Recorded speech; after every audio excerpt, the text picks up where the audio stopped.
কম দামের টিকিট খুঁজতে গিয়ে আমাকে বিভিন্ন ডেটের তথ্য সংগ্রহ করা লাগছে। সৌদি আরবের জিজান থেকে, আবহা থেকে, রিয়াদ থেকে, দাম্মাম থেকে, মদিনা থেকে এবং জেদ্দা থেকে টিকিট কাটলে সৌদি এয়ারলাইন্সে কত পড়বে টিকিটের মূল্য, সেটি বিস্তারিত এই ভিডিওতে জানিয়ে দেব।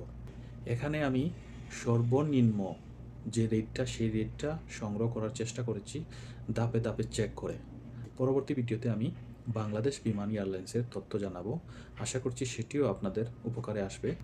আপনি যদি ঈদের আগ মুহূর্তে বা ঈদের কয়েকদিন আগে দেশে যেতে চান, তাহলে আজকের এই ভিডিওটি আপনার জন্য। আজকের ভিডিওতে জানতে পারবেন মে মাসের 15 থেকে 27 তারিখ পর্যন্ত সিঙ্গেল টিকিটের দাম। সৌদি আরবের যে স্থানেই আপনি বসবাস করেন, যেই এয়ারপোর্ট থেকেই আপনি যেতে চান বাংলাদেশে, ঢাকায় টিকিটের দাম কত পড়বে সেটি জানিয়ে দেব। আপনারা জানেন সৌদি এয়ারলাইন্স বিভিন্ন এয়ারপোর্ট থেকে, সৌদি আরবের যেসব এয়ারপোর্ট রয়েছে সেই সব এয়ারপোর্ট থেকে ট্রানজিট হয়ে বাংলাদেশের ঢাকায় ফ্লাইট করে। যেমন আবহা থেকে জেদ্দা আসে, জিজান থেকে জেদ্দা আসে, বা রিয়াদ থেকেও কখনো কখনো জেদ্দা যায়, জেদ্দা থেকে পরবর্তীতে বাংলাদেশে ফ্লাইট করে। দাম্মাম থেকেও সিমিলার ঘটনা ঘটে। তো আজকের ভিডিওতে সম্পূর্ণ তথ্যটি আমি তুলে ধরছি। আশা করছি এই ভিডিওটি সবারই উপকারে আসবে, কারণ সবাই আমাকে কমেন্ট করছেন, মেসেজ করছেন ইনবক্স কিংবা হোয়াটসঅ্যাপে। তো চলুন শুরু করা যাক। আজকে শুরুর দিকে আমি জেদ্দা টু ঢাকা টিকিটের মূল্য জানিয়ে দিচ্ছি। জেদ্দা থেকে আপনি যদি 23 মেতে যান, 23 মেতে গেলে টিকিটের দাম হচ্ছে 1564 রিয়াল, যা কিনা আপনি সরাসরি সৌদি এয়ারলাইন্সের ভেরিফাইড অফিসিয়াল সাইট থেকে এই মুহূর্তে আজকে 27 এপ্রিলে টিকিট কেটে ফেলতে পারবেন এই রেটে। পরবর্তীতে রেটটা হয়তো সিটের কারণে পরিবর্তন হতে পারে। তারপর রিয়াদ থেকে ঢাকা সিঙ্গেল টিকিটের দাম হচ্ছে 2323 রিয়াল, যাওয়া হচ্ছে 20 মেতে। দাম্মাম টু ঢাকা 2354 রিয়াল, 26 মে ফ্লাইট হবে। জিজান থেকে আপনার ঢাকা যাবে 2133 রিয়াল, 26 মে ফ্লাইট।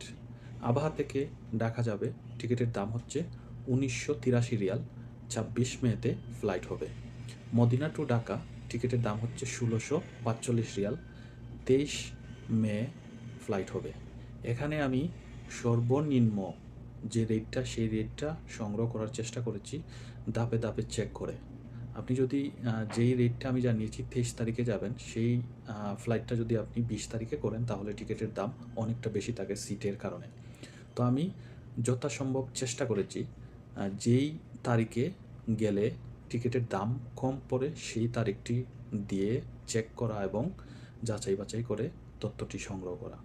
আমি এই তথ্যটি সরাসরি সৌদি এয়ারলাইন্সের ভেরিফাইড অফিসিয়াল ওয়েবসাইট থেকে সংগ্রহ করেছি বিভিন্ন তারিখ চেক করার পর। এমনিতে চলে আসছে না। আপনি আমাকে ধরুন দিলেন যে 15 তারিখ যাবেন, এখন 15 তারিখে আমি সার্চ দিলাম, দেওয়ার পর দেখা গেল যে টিকিটের দাম অনেকটাই বেশি, কিন্তু আপনি কম দামের টিকিট চাচ্ছেন। তো কম দামের টিকিট খুঁজতে গিয়ে আমাকে বিভিন্ন ডেটের তথ্য সংগ্রহ করা লাগছে। করার পর আমি যেই সব ডেটে আপনি গেলে, যেই সব এয়ারপোর্ট থেকে যান, টিকিটের দাম কম পড়ে সেই সব এয়ারপোর্টে বা সেই সব ডেটে ফ্লাইটের টিকিটের দাম আমি আপনাদের জানিয়েছি। পরবর্তী ভিডিওতে আমি বাংলাদেশ বিমান এয়ারলাইন্সের তথ্য জানাবো। আশা করছি সেটিও আপনাদের উপকারে আসবে। আপনি হয়তো কোম্পানি থেকে ছুটি নিয়েছেন বা কফিল থেকে ছুটি নিয়েছেন, আপনি ঈদের আগে যাবেন, কিন্তু নির্দিষ্ট একটা তারিখ আপনার ফিক্স করা আছে, ওই তারিখে দেখা গেছে যে টিকিটের দাম অনেকটা বেশি, কিন্তু আপনি যদি 1-2 দিন আগে পিছিয়ে করেন, তাহলে দেখা যাবে যে টিকিটের দাম অনেকটা কম আছে। তো সেটাই আমি চাচ্ছি আপনাদের সামনে তুলে ধরার। আশা করছি ভিডিওটি শেষ পর্যন্ত আপনি দেখেছেন। আপনাকে অসংখ্য ধন্যবাদ। ভিডিওটি শেয়ার করে যাবেন। অনেক প্রবাসী ভাইয়েরা আছেন যারা টিকিটের দাম জানতে চান, কম দামে টিকিট কিনতে চান। আমি সেটাই চাচ্ছি আপনাদের তথ্য সংগ্রহ করে দেওয়ার। আমি কোনো টিকিট বিক্রেতা কিংবা ট্রাভেল এজেন্সি নই, আমার কোনো দোকান নেই। আমি জাস্ট ফর ইনফরমেশন পারপাস আপনাদের তথ্যগুলো তুলে ধরছি। আশা করছি আমার তথ্য আপনাদের কাছে গ্রহণযোগ্যতা পাবে ইনশাআল্লাহ। সবাই ভালো থাকবেন। ভুল ত্রুটি হলে অবশ্যই ক্ষমার সুন্দর দৃষ্টিতে দেখবেন। আসসালামু আলাইকুম রহমতুল্লাহি ওয়া বারাকাতুহু।